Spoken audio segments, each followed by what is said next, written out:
नमस्कार साथियों, मेरे चैनल में आप सबों का स्वागत है। पिछले वीडियो में हम लोगों ने देखा था ब्रिटिश शासन का भारतीय अर्थव्यवस्था पर प्रभाव और ब्रिटिश राजनीतिक एवं प्रशासनिक नीतियों को। आज हम लोग देखेंगे चैप्टर 6 सन 1857 ईस्वी की क्रांति। तो चलिए, ये बहुत ही महत्वपूर्ण चैप्टर है और इससे 5-10 प्रश्न तो पूछे ही जाते हैं।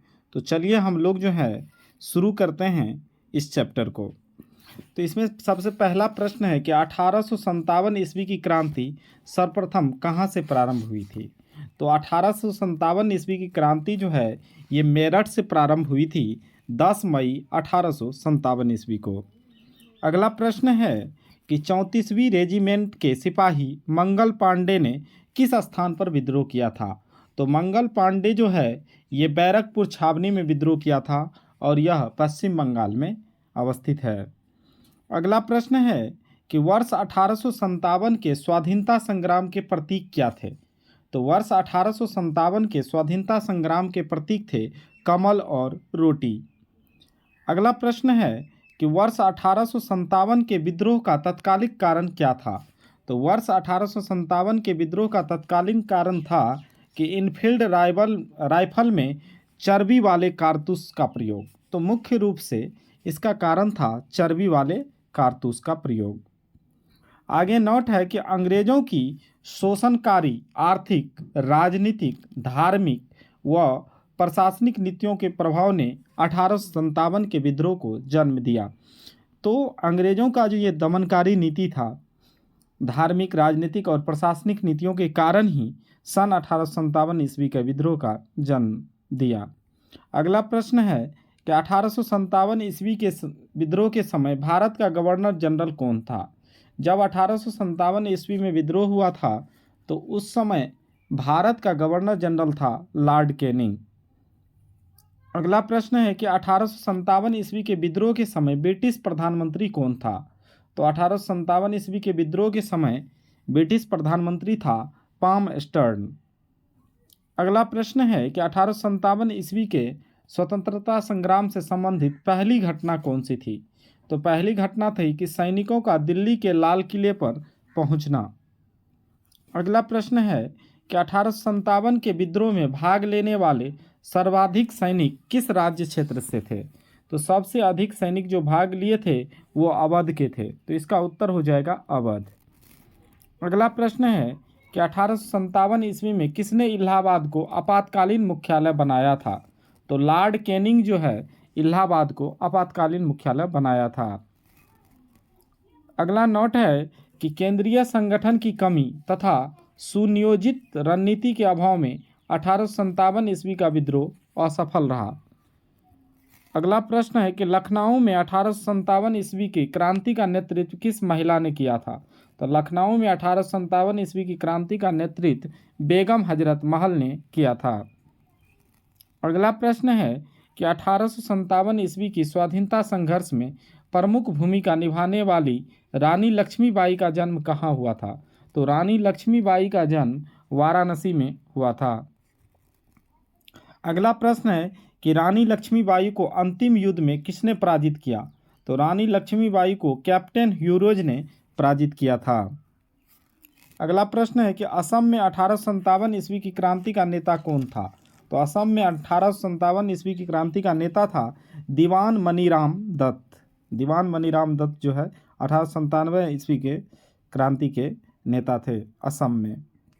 अगला प्रश्न है कि फैजाबाद से विद्रोह कर रहे किस क्रांतिकारी को पकड़ने के लिए अंग्रेजों ने 50,000 रुपये का इनाम रखा था। तो फैजाबाद से मौलवी अहमदुल्लाह को पकड़ने के लिए अंग्रेजों ने 50,000 रुपये का इनाम रखा था। अगला प्रश्न है कि कानपुर से विद्रोह का नेतृत्व कर रहे नाना साहब को किसने अपना सेनापति नियुक्त किया। तो नाना साहब को तात्या टोपे, जिसका पूरा नाम था रामचंद्र पांडुरंग, ने अपना सेनापति नियुक्त किया था। अगला प्रश्न है कि 1857 के विद्रोह के दौरान मुगल बादशाह बहादुर शाह जफर ने किसे अपना सेनापति नियुक्त किया।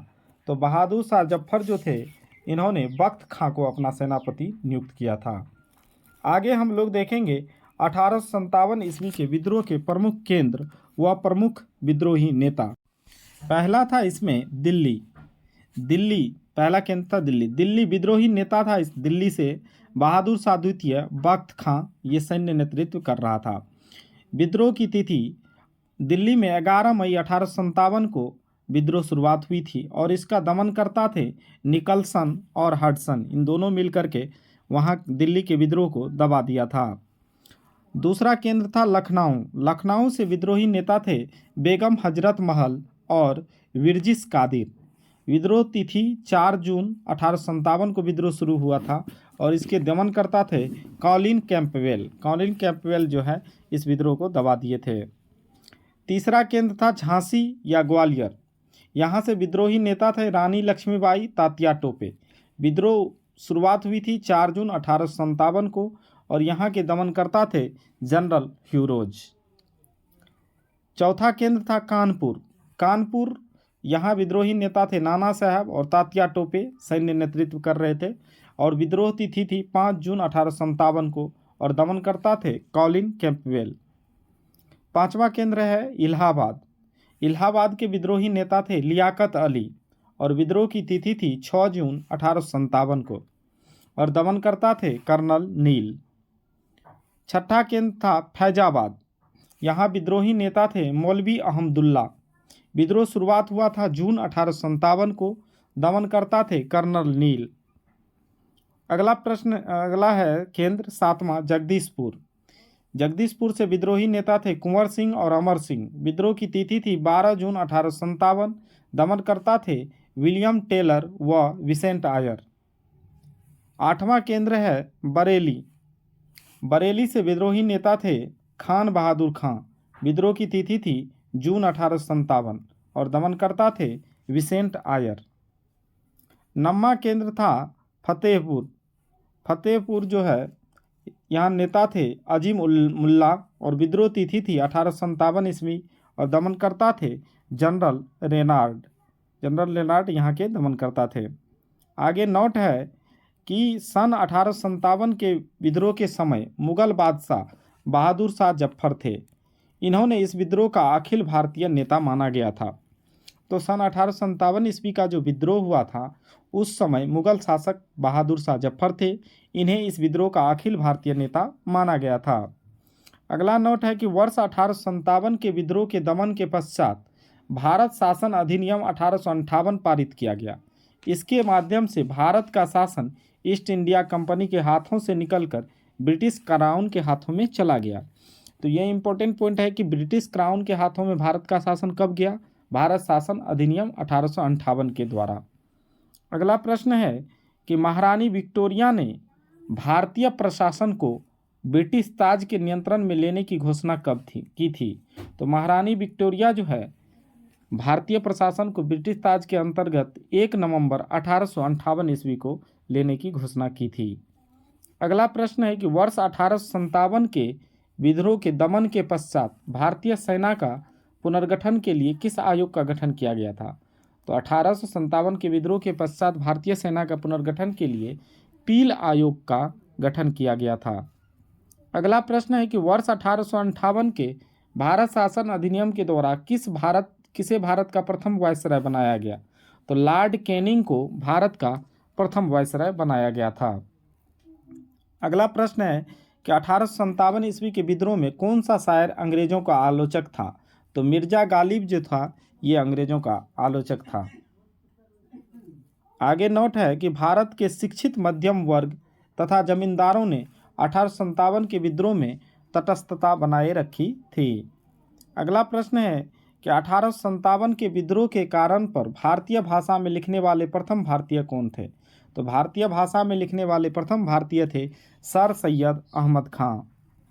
आगे नोट है कि वर्ष 1857 के विद्रोह में बिहार का नेतृत्व जगदीशपुर के जमींदार वीर कुंवर सिंह द्वारा किया गया था। अगला प्रश्न है कि 1857 ईस्वी के स्वतंत्रता संग्राम में किस राजवंश ने अंग्रेजों की सर्वाधिक सहायता की थी? तो ग्वालियर के सिंधिया राजवंश जो थे इन्होंने अंग्रेजों की काफ़ी सहायता की थी।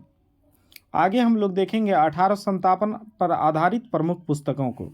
सबसे पहला पुस्तक है द ग्रेट रिबेलियन, इसके लेखक हैं अशोक मेहता। दूसरा पुस्तक है फर्स्ट वार ऑफ इंडिपेंडेंस, इनके लेखक थे विनायक दामोदर सावरकर। अगला बुक है 1857, इसके लेखक थे S.N. सेन।